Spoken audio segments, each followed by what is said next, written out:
देखिए आजम, हम अभी मौजूद हैं बंगाल असेंबली में। बंगाल असेंबली में ही अभी कुछ ही देर में वज़ीर आला ममता बनर्जी यहाँ आएंगी। बिजनेस कमेटी की एक मीटिंग है और उसके बाद जो है वो काबीनी वज़रा के साथ एक मीटिंग करेंगी और उसके बाद असेंबली में जो 2 बजे से असेंबली सेशन जो आज शुरू होगा, हाउस शुरू होगा, उसमें वो ये जो रेजोल्यूशन है सीए और एनआरसी के खिलाफ जो बार बार ममता बनर्जी कह रही थी, आज उसे असेंबली में पेश किया जाएगा।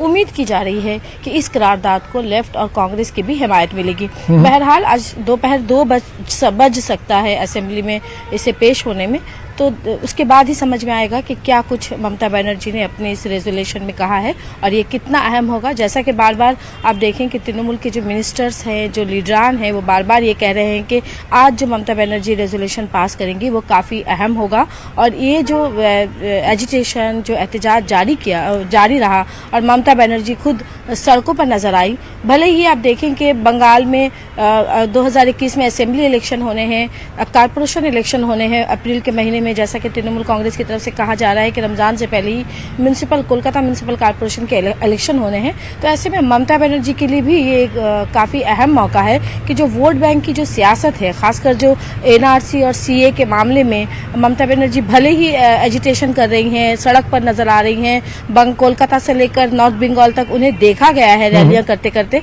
रैलियां की हैं उन्होंने। लेकिन साथ ही साथ ये भी एक बड़ा मुद्दा है कि इस अहम मसले पर जो अपोजिशन जमातों को मुत्तहिद होने की जो आवाज जो ममता बनर्जी ने लगाई थी वो कहीं ना कहीं कमजोर पड़ी। और जिस तरह से देखिए शबाना, यहाँ जानना चाहूंगा कि सड़कों पर एकला चलो की पॉलिसी दीदी ने बना रखी है, अकेले ही एहतजाज कर रही हैं, कांग्रेस हो या लेफ्ट हो उनको साथ नहीं लिया, या उनके साथ भी अगर कोई प्रोग्राम हो रहा तो वहां पर नहीं आ रही, लेकिन क्या असेंबली में उनको उम्मीद है कि लेफ्ट और कांग्रेस उनका साथ देगी, समर्थन करेगी?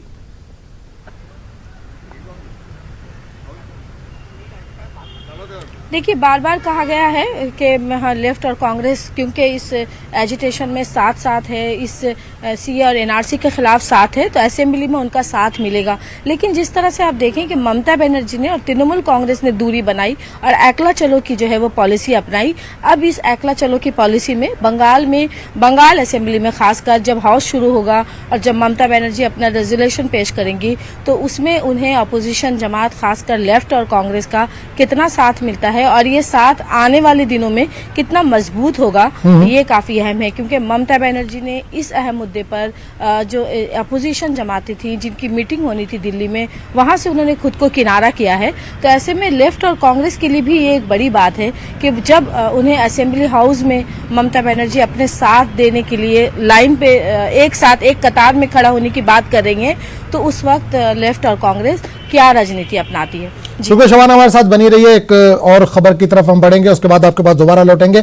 शहरियत कानून के खिलाफ यूरोपीय यूनियन के पार्लियामेंट में 29 जनवरी को करारदाद पेश की जाएगी और अगले दिन इस पर वोटिंग भी होगी। हिंदुस्तान ने इस मामले पर सख्त रद्दअमल जाहिर किया। हिंदुस्तान ने दो टोक अल्फाज में कहा है कि कानून साजी हिंदुस्तान का दाखिली मामला है और इसे जमहूरी तरीके से इख्तियार किया गया है। हिंदुस्तान ने यूरोपीय यूनियन पार्लियामेंट के जरिए शहरियत कानून के खिलाफ करारदाद तैयार करने पर एतराज जाहिर किया। यूरोपीय यूनियन ने शहरियत कानून को तशवीश का इजहार किया है और इसका मानना है कि यह कानून खुद हिंदुस्तान के जमहूरी उसूलों के खिलाफ है। और इससे पूरे मामले पर बात करने के लिए हम सीधे रुख करेंगे दिल्ली का, जहां से नुमाइंदे शैलेंदर इस वक्त सीधे तौर पर जुड़े। शैलेंदर, शहरियत कानून के खिलाफ यूरोपीय यूनियन के पार्लियामेंट में 29 जनवरी को एक करारदाद पेश की जानी है, हिंदुस्तान का किस तरह का रद्दअमल इस पर आ रहा है? देखिए, इस पूरे मामले को लेकर हिंदुस्तान ये साफ कर चुका है कि ये भारत का अंदरूनी मामला है। जिस तरह से ये सीएए को पास किया गया पार्लियामेंट से, इससे पहले पूरे प्रोसीजर को फॉलो किया गया और इसमें दोनों हाउसेस में इसमें डिबेट भी हुआ, जिसके बाद इसको एक अमली जमा पहनाया गया और इसका कानून बन गया। और इसके बाद अब जो इस तरह की जो कोशिशें हो रही हैं वो गलत है और भारत ने कहा है भारत का अंदरूनी मामला है, हमारे सूत्र ये बता रहे हैं। और साथ ही साथ ये भी कहा जा रहा है कि अगर किसी भी पार्लियामेंटेरियन को, यानी यूरोपियन पार्लियामेंटेरियन को अगर कोई भी डाउट है तो वो आकर भारत से संपर्क कर सकता है, ताकि इसको लेकर जो भी मिसअंडरस्टैंडिंग्स हैं या जो भी मिस इन्फॉर्मेशन है उस पर भारत अपनी सफाई देने को तैयार है। तो जाहिर तौर पर भारत इस पूरे मामले को लेकर ये साफ कह रहा है कि ये पूरा मामला जो है सीएए का, इस पर एक ये डेमोक्रेटिकली पास किया गया एक बिल है जिसको बाद में कानून की शक्ल दी गई।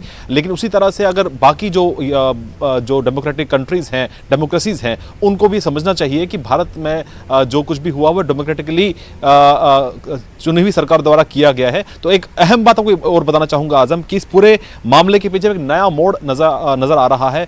कहा यह जा रहा है कि इस रेजोल्यूशन के पीछे पाकिस्तान ओरिजिन के एक MEP यानी मेंबर ऑफ यूरोपियन पार्लियामेंट का हाथ है, जिनका नाम शफाक मोहम्मद बताया जा रहा है। शफाक मोहम्मद का जन्म पाकिस्तान ऑक्युपाइड कश्मीर के मीरपुर में हुआ था और माना जा रहा है कि कहीं ना कहीं भारत को अंतर्राष्ट्रीय मंच पर बदनाम करने के लिए यह पाकिस्तान की साजिश भी हो सकती है। आजम बिल्कुल, शैलेंद्र हमारे साथ बने रहिए, आपके पास दोबारा लौटेंगे और 370 का भी जिक्र करेंगे क्योंकि पाकिस्तान बौखलाया हुआ था, उसी की कड़ी के तौर पर इसको देखा जा रहा है। आपके पास दोबारा लौटेंगे। तारिक कमर हमारे साथ लखनऊ से जुड़े हुए।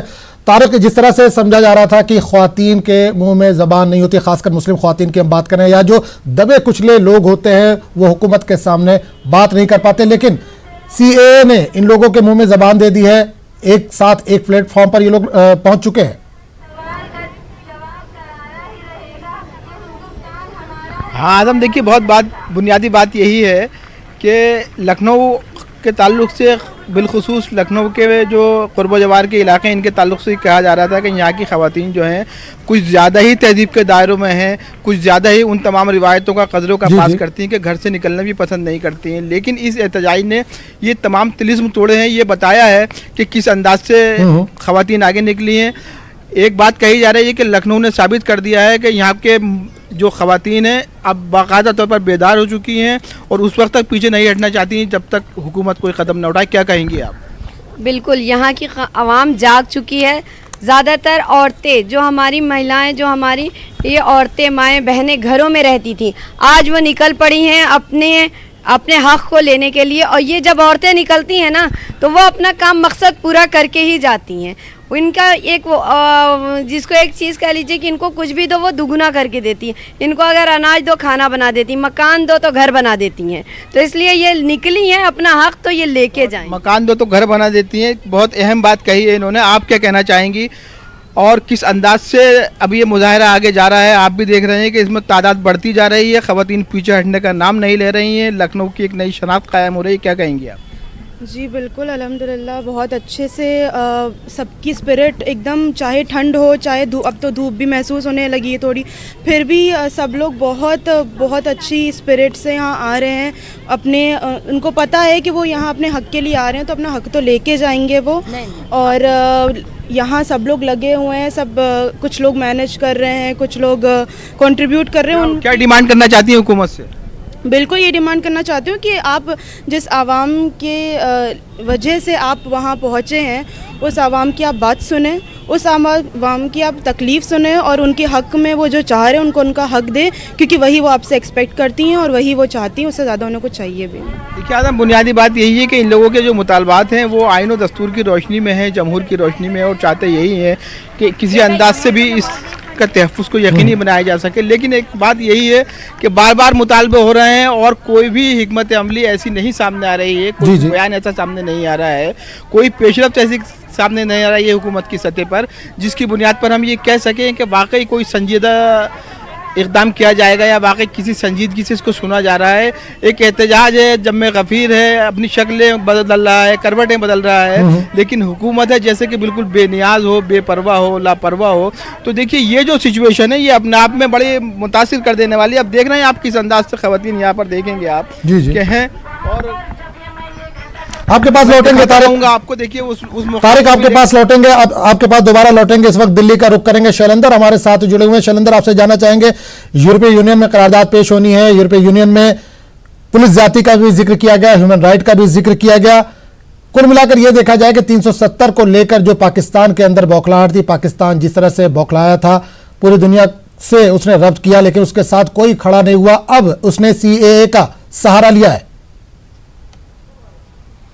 देखिए, जाहिर तौर पर जिस तरह से कश्मीर के मुद्दे को लेकर पाकिस्तान के हाथ हर बार निराशा ही लगी है, और अंतर्राष्ट्रीय मंच पर चाहे UNSC की बात करें या UN में PM इमरान खान की स्पीच की बात करें, तो लगातार कहीं ना कहीं पाकिस्तान जो है कश्मीर के मुद्दे को फोरफ्रंट पर रखता रहा और हर बार इस मुद्दे को 5 अगस्त के बाद से ज़्यादा इंटेंसिटी के साथ इस मुद्दे को उठाता रहा। लेकिन कहीं ना कहीं पाकिस्तान अकेला पड़ गया। पाकिस्तान के प्रधानमंत्री खुद ये बात मानते हैं कि कश्मीर के मुद्दे पर पाकिस्तान का साथ देने के लिए कोई मुल्क खड़ा नहीं है, चाहे वो इस्लामिक मुल्क ही क्यों ना हो जिसमें सऊदी अरब जैसे देश शामिल हैं। लेकिन अब एक नया पैंतरा ये हो सकता है पाकिस्तान की तरफ से, जहां पर पाकिस्तान ओरिजिन MEP यानी member of European parliament Shafaq Mohammad के सहारे कहीं ना कहीं भारत को बदनाम करने की ये साजिश हो सकती है, क्योंकि जिस तरह से शफाक मोहम्मद माना जा रहा है कि वो आदमी है जिन्होंने इस रेजोल्यूशन को ड्राफ्ट किया है और वही इस रेजोल्यूशन के पीछे हैं। हालांकि इस पर डिबेट होगा, उसके बाद इस वोटिंग भी अगले दिन होगी, लेकिन माना यह जा रहा है कि ये रेजोल्यूशन जो है ये पास नहीं होगा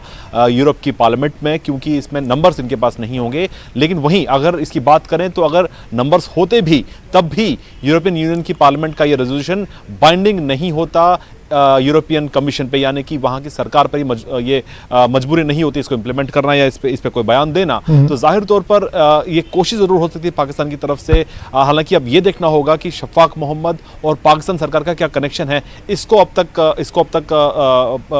देखा नहीं गया, इन्वेस्टिगेट नहीं किया गया है। लेकिन ये इस बात से इनकार नहीं है कि पाकिस्तान सरकार शफाक मोहम्मद के जरिए कहीं ना कहीं CAA के मुद्दे को लेकर भारत को बदनाम करने की साजिश रच सकता है। लेकिन बिल्कुल इसको लेकर फिलहाल ये कहा जा सकता है कि इसको रूल आउट नहीं किया जा रहा है, लेकिन देखना ही होगा कि पाकिस्तान और शफाक मोहम्मद के बीच में आखिर कनेक्शन क्या है। चलिए, बहुत बहुत शुक्रिया शैलेंदर हमारे साथ जुड़ने के लिए और तमाम जानकारी देने के लिए। इस वक्त सीधे रुक करेंगे कोलकाता का, जहां से हमारे साथ शबाना भी जुड़ी है। शबाना, CAA को लेकर सियासत भी जारी है, ये भी खबरें आ रही हैं कि तृणमूल और बीजेपी में अंदर खाने कहीं ना कहीं कुछ पैक्ट हुआ है, कुछ मुफाहमत भी हुई है, इस ताल्लुक से कुछ जानकारी मिल पाएगी?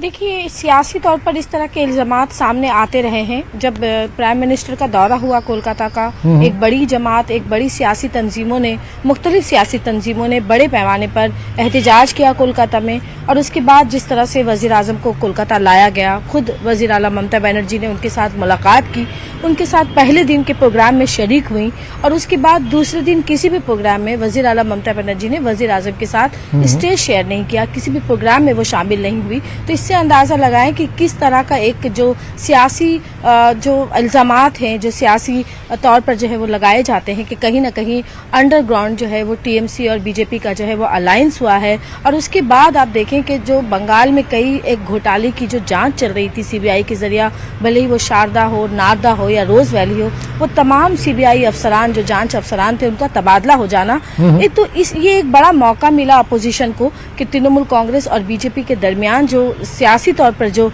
एक रिश्ता है उसे सामने लाने के लिए और इस तरह के इल्जामात लगाने के लिए। लेकिन जवाबी वार जो है वो जवाब जो है वो ममता बनर्जी की तरफ से भी दिया गया, और ममता बनर्जी बार बार कहती रही कि वो इस तरह की कोई भी जो है इस तरह के इल्जामात जो है वो इल्जामात ही हैं, इसकी कोई बुनियाद नहीं है। और वो इसी वजह से ज़ोर शोर से खुद ममता बनर्जी उसके बाद PM के दौरे के बाद वो नॉर्थ बंगाल चली जाती हैं, वहाँ वो रैली करती हैं CAA और NRC के खिलाफ, और यही दिखाना चाहती हैं कि वो अपने मौक़िफ़ पर अटल हैं। तो आज जिस तरह से ममता बनर्जी अपना रेजोल्यूशन लाती हैं और वो कितना मजबूत होगा, क्योंकि जिस तरह से तृणमूल कांग्रेस के लीडरान बार बार कह रहे हैं कि ये काफ़ी मजबूत होगा, काफ़ी अहम होगा, और ये CAA और NRC के खिलाफ जो लड़ाई है उसमें एक ख़ास जो है वो काफ़ी अहम साबित होगा ये आज की करारदाद जो बंगाल असेंबली में पेश की जानी है। हालांकि ऐसा लग रहा है कि ये करारदाद भी जिस तरह से केरल और राजस्थान और पंजाब की तर्ज पर ही होगा, ज़्यादा कुछ कहने के लिए ममता बनर्जी के पास भी कुछ नहीं होगा। लेकिन बहरहाल दावे किए गए हैं और ममता बनर्जी के लिए भी एक बड़ा मौका है, जो खासकर जो बीजेपी के साथ जो साँठगांठ की जो इल्जामात हैं वो इस करारदाद। बिल्कुल शबाना, जिस तरह से वजीर आजम नरेंद्र मोदी कोलकाता के दौरे पर गए थे, 2 दिन के दौरे पर गए थे, ममता बनर्जी से उन्होंने मुलाकात भी की थी, लेकिन ममता वहां से जब बाहर निकली तो उन्होंने उस वक्त भी यही बयान दिया था कि CAA के को लेकर जो उनका मौक़िफ़ है अभी भी बरकरार है। लेकिन जब मकसद एक ही है तो अलग अलग स्टेज पर अलग अलग एहतजाज क्यों किया जा रहा है, सवाल इस पर उठ रहा है।